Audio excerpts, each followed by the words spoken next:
Okay, now we're going to go over how to build a stage today, and the first step is, of course, selecting our tools. There are a certain amount of tools that you need to do this work, and if you have these tools, then it'll be an easier job for you. There are a few things you want to have kind of in your arsenal whenever you're doing stagecraft, but today I'm going to go specifically over the tools we're going to need for this particular job. To start with, in every kit, you should have these basic items. That's a hammer, a screwdriver, and some kind of pliers. Now that's always important, just to always generally have anytime you're doing any kind of stagecraft. Be sure you have about a 12-foot measuring tape. Be sure that it's workable and it's not going to come apart on you. These roll-up tapes, there's all kinds of them, and I use a carpenter's pencil just because I like to cut those up with my razor knife.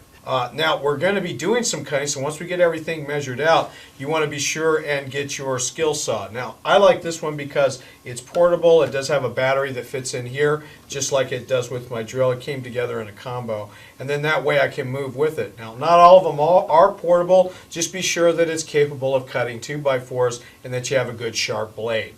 Whenever you're doing any kind of saw work or anytime things flying up in the air, you do want to have some kind of a safety glass, okay? These safety glasses are real cheap. I paid only about $5 for these. You can spend up to $20 and you can get them really fancy, but I just go as inexpensive as possible. Now, because we are going to be putting in some lag bolts, we're going to have to tighten those down. In order to tighten down lags, and we're going to want to have some kind of a socket set for one side and then a crescent wrench for the other. This is a little crescent wrench. I like it because it fits in my kit, but there are of course in all different kinds of sizes. Now today also we are going to be putting the deck on. We're going to be doing some screwing. When we are screwing and drilling, then we're going to need a good screw gun. Now today we're actually going to be drilling some holes for our lag bolts, 1/2-inch holes, and we're going to be using these paddle drills. We'll be using the 1/2 inch here. Now whenever you're using these paddle drills, there's a little trick to it. We'll go over that with you as well. And then be sure you have plenty of bits because you are going to be doing a lot of screwing with wood screws.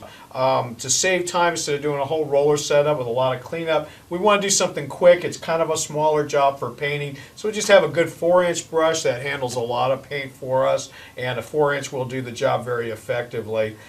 Be sure you have a bucket. That's real important that you have a bucket to work out of, and all the drops that you're going to need you'll see right here. Now remember to keep everything clean and you'll never have any kind of issue of how you built your stage. When we do this kind of work, we're in there, we build that stage, and then we take it all out. It's like we weren't ever there. We'll go over that with you a little bit today too. But these are basically all the tools you're going to need to do your carpentry and to do your